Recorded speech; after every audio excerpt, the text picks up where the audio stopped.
ಹಿಜಾಬ್ ಗೊಂದಲದ ನಡುವೆ ಇವತ್ತಿನಿಂದ ದ್ವಿತೀಯ ಪರೀಕ್ಷೆ ಶುರುವಾಗ್ತದೆ. ದ್ವಿತೀಯ PUC ಪರೀಕ್ಷೆ ಶುರುವಾಗ್ತಿದೆ. ಮಕ್ಕಳ ಮುಂದಿನ ಭವಿಷ್ಯಕ್ಕೋಸ್ಕರ ಅವಶ್ಯಕವಾಗಿರುವಂತಹ ಈ ದ್ವಿತೀಯ PU ಪರೀಕ್ಷೆ ನಡೆಸೋದಕ್ಕೆ ಬೋರ್ಡ್ ಸಕಲ ಸಿದ್ಧತೆ ನಡೆಸಿದ್ದಾರೆ. ಕೊರೋನಾ ಕೇಸ್ ಕಡಿಮೆ ಇದ್ರೂ ಆರೋಗ್ಯ ಇಲಾಖೆಯ SOP ಪ್ರಕಾರ ಪರೀಕ್ಷೆ ಕೇಂದ್ರಗಳನ್ನು ರೆಡಿ ಮಾಡಿದ್ದಾರೆ. ಇವತ್ತಿನಿಂದ ಮೇ 18ನೇ ತಾರೀಕು ತನಕ ಪರೀಕ್ಷೆ ನಡೆಯುತ್ತೆ. ಇವತ್ತು ತರ್ಕಶಾಸ್ತ್ರ ಹಾಗೂ ವ್ಯವಹಾರ ಅಧ್ಯಯನ ಪರೀಕ್ಷೆ ನಡೆಯುತ್ತೆ. ಪರೀಕ್ಷೆಗೆ ಒಟ್ಟು 6,84,255 ವಿದ್ಯಾರ್ಥಿಗಳು ನೋಂದಣಿ ಮಾಡಿಕೊಂಡಿದ್ದಾರೆ. ವಿದ್ಯಾರ್ಥಿಗಳಿಗೆಲ್ಲ ಪರೀಕ್ಷೆ ಎದುರಿಸೋದಕ್ಕೆ ಸಕಲ ತಯಾರಿ ನಡೆಸಿದ್ದಾರೆ. SSLC ರೀತಿಯಲ್ಲಿದ್ದಂತೆಯೇ PU ಪರೀಕ್ಷೆಗೂ ಸಮವಸ್ತ್ರ ನಿಯಮ ಜಾರಿ ಇದೆ.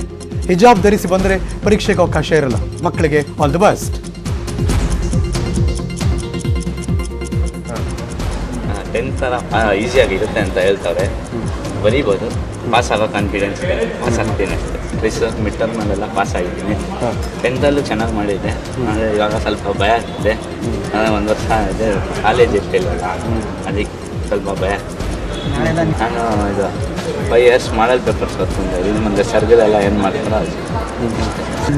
Examination chief superintendents, joint chief superintendents, office ಸೂಪರಿಂಟೆಂಡೆನ್ಸ್ದು, ಎಕ್ಸಾಮ್ ಇನ್ವಿಜಿಲೇಟರ್ಸ್ದು, ಅಲ್ಲಿ ಎಕ್ಸಾಮ್ ಪರೀಕ್ಷೆ ಕೇಂದ್ರಗಳಲ್ಲಿ ತೊಡಗಿಸಿರ್ತಕ್ಕಂಥ ಎಲ್ರಿಗೂ ಕೂಡ ಸ್ಟ್ಯಾಂಡರ್ಡ್ ಆಪರೇಟಿಂಗ್ ಪ್ರೊಸೀಜರ್ ಪ್ರಕಾರ ಅವ್ರ ನಿಯಮಗಳನ್ನು ಏನೇನೆಲ್ಲ ರೂಲ್ಸ್ಗಳನ್ನು ಪಾಲನೆ ಮಾಡಬೇಕು ಅದನ್ನೆಲ್ಲವನ್ನು ಅವರಿಗೆ ನಾವು ಡಿವಿಷನ್ ವೈಸು, ಜಿಲ್ಲಾವಾರು, ಎಕ್ಸಾಮ್ ಕೇಂದ್ರವಾರು ನಾವು ಅವರಿಗೆ ಸೂಚನೆಗಳನ್ನು ಕೊಟ್ಟಿದ್ದೇವೆ.